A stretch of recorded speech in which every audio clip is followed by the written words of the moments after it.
Salut les amis, on se retrouve pour un nouvel épisode de la carrière avec l'Atlético Madrid. Le nouvel épisode de cette carrière, je ne sais pas du tout le combienième c'est.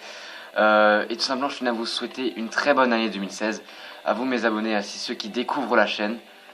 On va vite faire regarder ce qui nous attend lors de cet épisode. On a un match à domicile contre le Sporting Dijon. Je ne sais pas du tout l'équipe que je vais faire jouer parce qu'on doit affronter ensuite l'AS Monaco. Techniquement, il faudrait que je mette l'équipe 1 face à Monaco pour s'assurer tout simplement de passer aux phases suivantes de la Coupe des Champions. Voilà. Donc on mettrait l'équipe B pour ce match-là et pour ce match-là. Aujourd'hui, je vais essayer, si vous voulez, de vous tourner 2 épisodes de la carrière de l'Atlético Madrid. Comme ça, on va un peu continuer vu que avec Naples, on est avec Naples. Avec l'Inter, on est beaucoup plus loin. On va jouer contre Naples et je crois que c'est le 2 ou le 3 décembre. Donc faut jouer plus de matchs avec cette carrière-là si on veut réussir à égaliser et à arriver dans la période de transfert en même temps. Donc les amis, on va vite faire regarder le classement. Nous sommes 7ème avec le même nombre de matchs que quasiment tous les clubs, oui.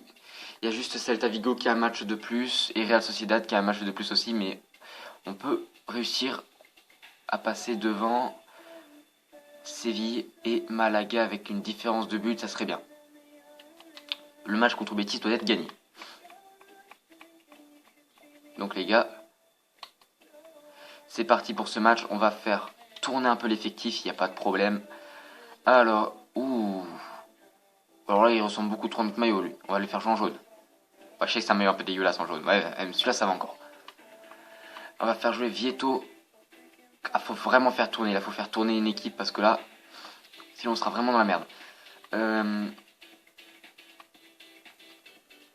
là là, les gars. Je vais faire la composition d'équipe seule et je vous montre ce que j'ai fait après. Bon, les gars, j'ai dû faire quelques choix.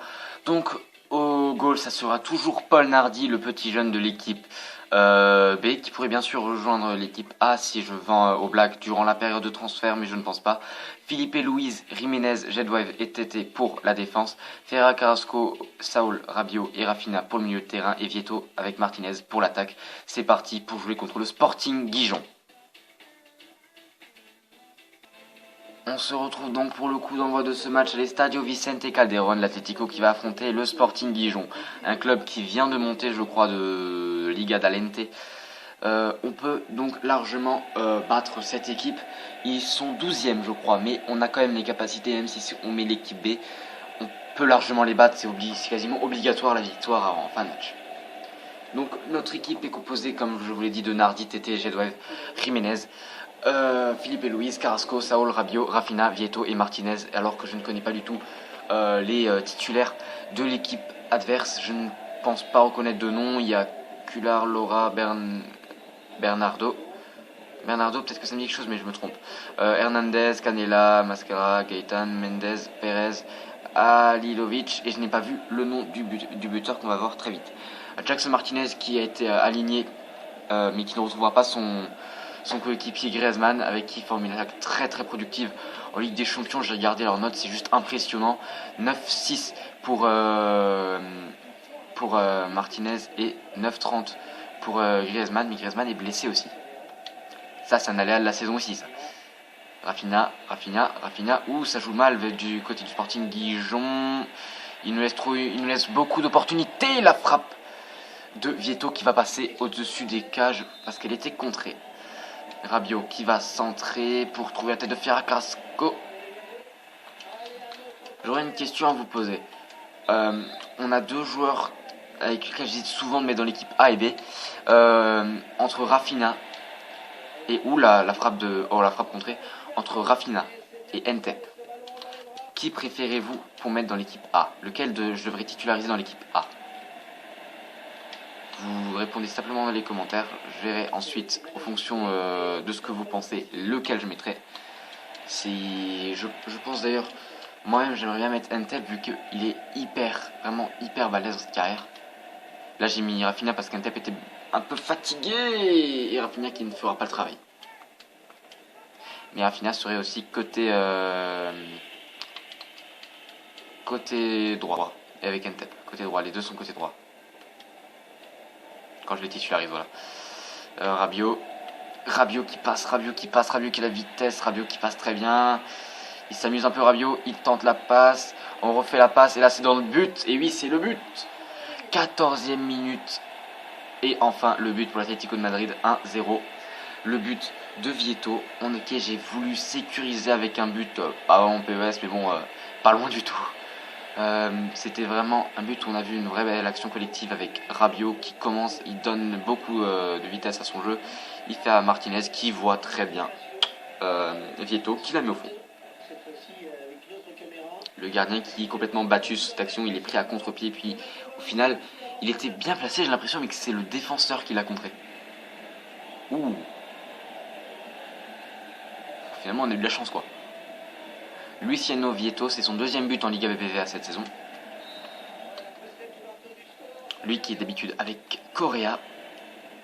Là, il découvre un nouveau jeu avec Martinez. Martinez lui offre déjà une nouvelle passe décisive. C'est sa 6e passe décisive pour Martinez.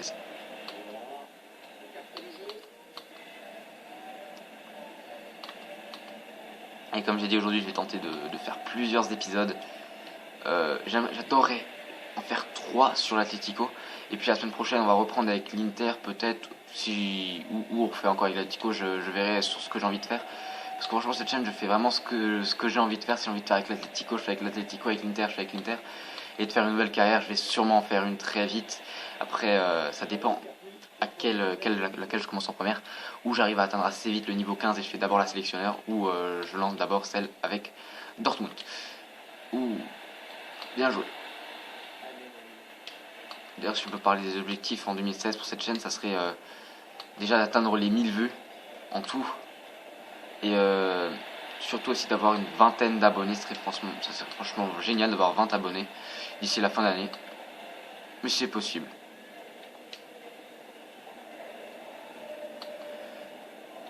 Il va falloir bientôt, je vais devoir changer de jeu d'ici septembre et choisir de nouvelles carrières. Là aussi, je ferai passer un petit sondage pour savoir le club que vous voudriez que j'entraîne, que je me manage.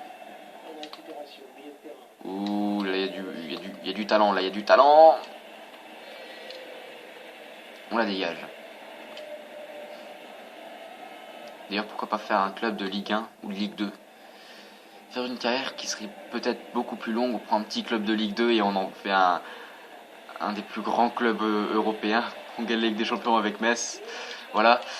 Oh non, il n'y a personne. Dommage. Ça serait vraiment différent des clubs avec lesquels je prépare normalement mes carrières, avec des clubs qui ont déjà des joueurs très très puissants, déjà comme là avec du 85 pour Martinez. Allez, récupérez-moi cette balle.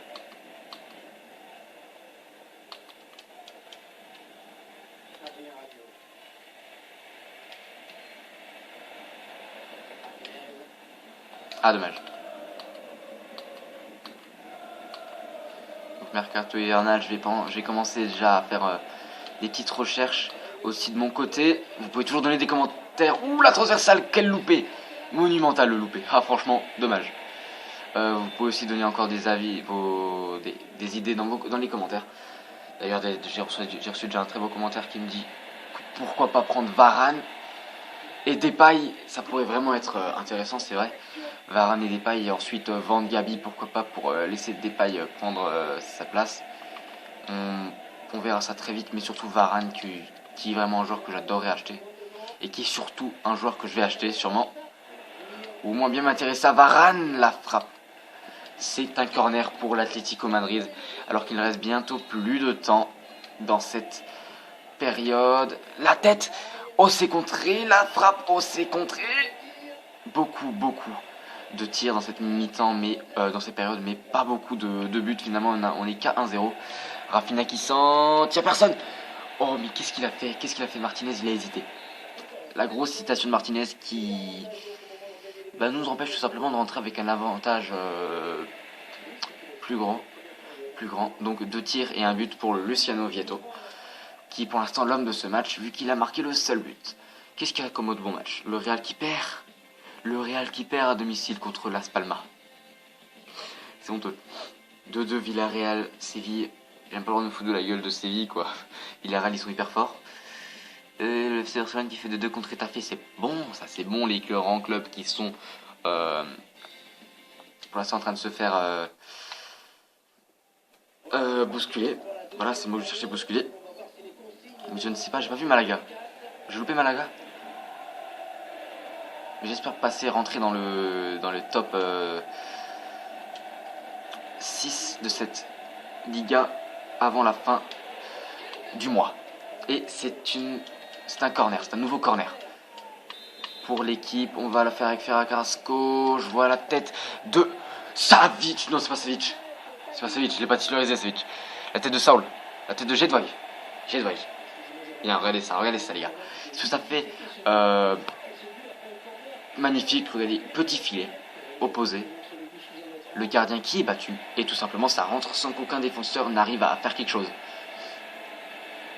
Ça fait 2-0 les gars, on commence bien cette période. Alilovic, j'ai aussi entendu parler de ce joueur, je crois que c'est un défenseur. Mais je crois qu'il est jeune et qu'il est aussi prometteur que Jedwaj.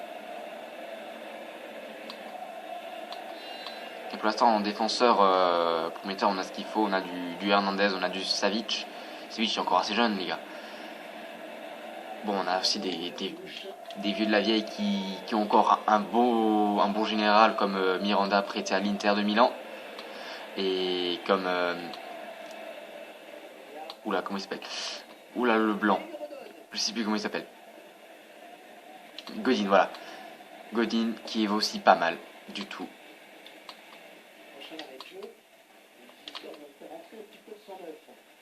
Alors ce match-là, le patron de la défense, je sais pas vraiment qui c'est. La défense, elle n'a pas eu encore beaucoup d'occasions de s'exprimer.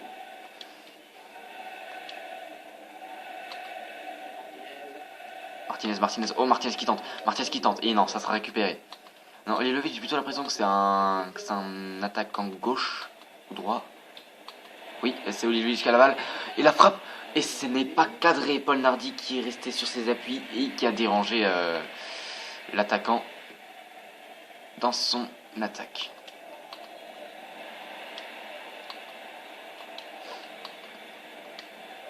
Oh là, ça passe très bien. Va-t-il trouver une solution? Oui, il trouve la solution vers l'arrière. La frappe, et ça sera une sortie de but. Il s'est un peu loupé dans sa frappe. On va faire 2 changements, les gars. On va faire rentrer un milieu. On va faire rentrer de Thomas. Thomas, il s'appelle Thomas ou de Thomas? Je sais plus, Thomas. Qui a 22 ans quand même. Avec qui on pourrait faire rentrer aussi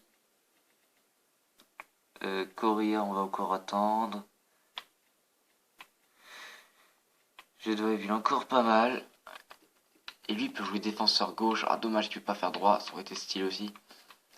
Plutôt faire rentrer Gabi à la place de Rafinha. C'est pas grave. C'est pas son poste de prédilection, mais ça peut le faire quand même pour les 20 petites minutes qui restent.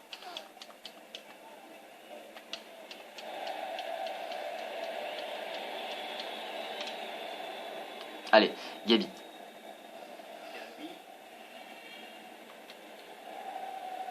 Tété. Il trouve peut-être l'occasion. Ouh, le gardien qui a réussi à jaillir sur ce ballon. Martinez qui était juste derrière. J'ai tellement cru là qu'il allait la récupérer. Ah, franchement. C'est Carrasco sur le côté. Allez, Carrasco qui passe. Ouh là, il a du vis-à-vis. Il tacle. Ouh là, carton rouge. Carton rouge, les gars, je sens le carton rouge. J'ai trop cherché là. Où j'ai fait mal. Où je lui ai fait mal. Jaune. Alors cet arbitre là, c'est ton pote. Alors lui, c'est ton meilleur ami. Alors là, il méritait le rouge.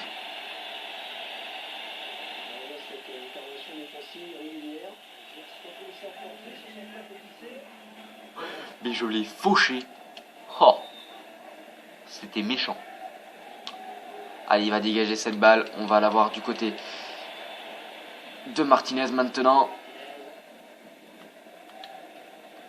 Carrasco, on attend. Vieto, pas mal, Vieto, la frappe de loin. C'est contré par le gardien. Attention, petit problème. De la défense, non, il s'en sort bien. Rabiot qui va tenter. Non, ça passera encore plus vite. Là, il tente de finir le match tranquillement ou ils veulent attaquer finalement? Allez, attaquez, là, vous n'avez plus rien à perdre, les gars. Allez, Guijon qui attaque. La défense qui doit être au top, c'est un hors-jeu, dommage pour eux.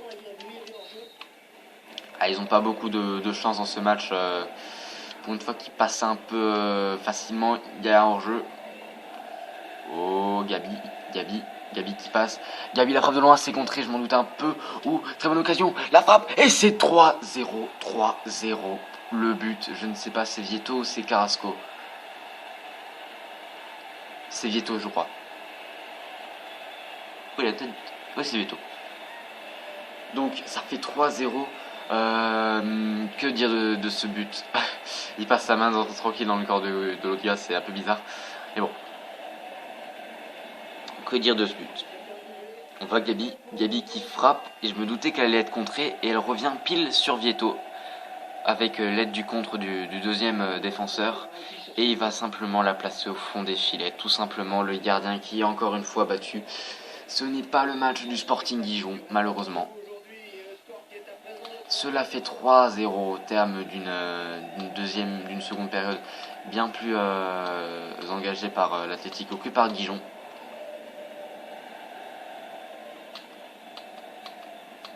Allez, là, il aurait pu largement avancer, là, mais il s'est arrêté. Et ensuite, il perd le ballon à nouveau. Ah, là, c'est mon équipe qui perd le ballon. De Thomas. Pourquoi je l'appelle toujours de Thomas? Je sais pas.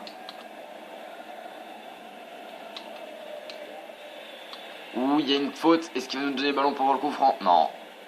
Il y aura la gentillesse, là. Là, ils veulent tenter le tout pour le tout. C'est contré. Ils reprennent le ballon. La frappe. Le centre, plutôt. Il ne pourra pas l'occasion de frapper. La frappe, c'est contré. Il récupère encore une fois le ballon. Ouh, là, il y a une très bonne phase offensive pour ce club de Dijon. Malheureusement, le match se finit ainsi. Vous voyez qu'en fin de match, j'ai jamais la possession. Ils m'ont un peu dominé en fin de match. On va voir vite fait les 3 buts de cette rencontre. Pour commencer, le but de Vieto, le premier but de Vieto. Le but de Jedwaj.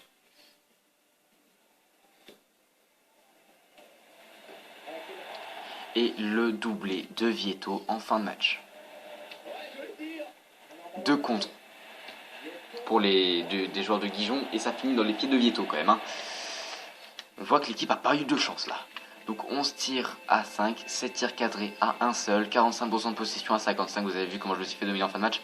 Et tout simplement une note de 9,99 pour Vieto. Tranquille quoi. Martinez qui a 8,3 pour Carrasco, Thomas qui a 6,4, 7 pour Rabiot, 6,6 pour Gabi, 7 pour TT, 5,9 pour Jiménez qui n'a pas fait un excellent match, 8,5, 6,9 pour Philippe et Louise, et Nardi 8,2 qui a fait un total de 3 arrêts, alors que le gardien de Culard en a fait, le gardien Culard, pas de Culard, voilà, on a fait 4. Est-ce que maintenant Malaga, ils n'ont pas joué, ils jouent contre Betis, donc ça va être plutôt simple pour eux. Je ne pense pas donc réussir à prendre des points. On va essayer de voir ce qui s'est passé. Si vous avez vu les scores, moi j'ai pas fait attention. Donc pour l'instant, on est premier de ce groupe et on voit qu'on a quand même un peu d'avance sur Monaco. Les entraînements qui vont être faits. Oh, j'entraîne toujours Correa parce qu'il est vraiment pas mal. Ah, on a un joueur qui passe à 46 de général dans le centre de formation, c'est pas mal du tout. Allez, on continue. Je voulais juste aller voir avant de passer quelques jours, on va voir combien on est au classement actuellement. Nous sommes 5e et on restera 5e vu qu'ils ont tous joué en fait. Et Malaga a gagné, Malaga passe devant Séville à la 3e place. Et c'est le Real qui est sorti maintenant de cette zone, on va dire, européenne, vu qu'ils sont tous qualifiés pour les différentes compétitions européennes. Et nous, on est rentré à la 5e place. C'est pas bon pour le Real, mais c'est très bon pour nous. Conférence de presse, on va y aller et on va dire que notre équipe, faut la motiver quand même. Parce qu'il faut quand même faire quelque chose dans ce match si on veut pas être rattrapé par Monaco. Et donc, je pense que même si on se fait rattraper par Monaco, on est quasiment sûr de passer. Nous. On est sûr de passer, les gars. Mise à jour, c'est pas trop grave, pas trop important. Donc les gars, on mettra l'équipe. Je vois si je tourne l'épisode après ou si je le tourne cette semaine, les gars. Donc au cas où, si cette vidéo vous a plu, N'hésitez pas à la liker, à vous abonner à la chaîne pour voir la suite de ses carrières avec l'Inter, avec l'Atlético Madrid. Je vous retrouve très vite pour une prochaine vidéo. À plus.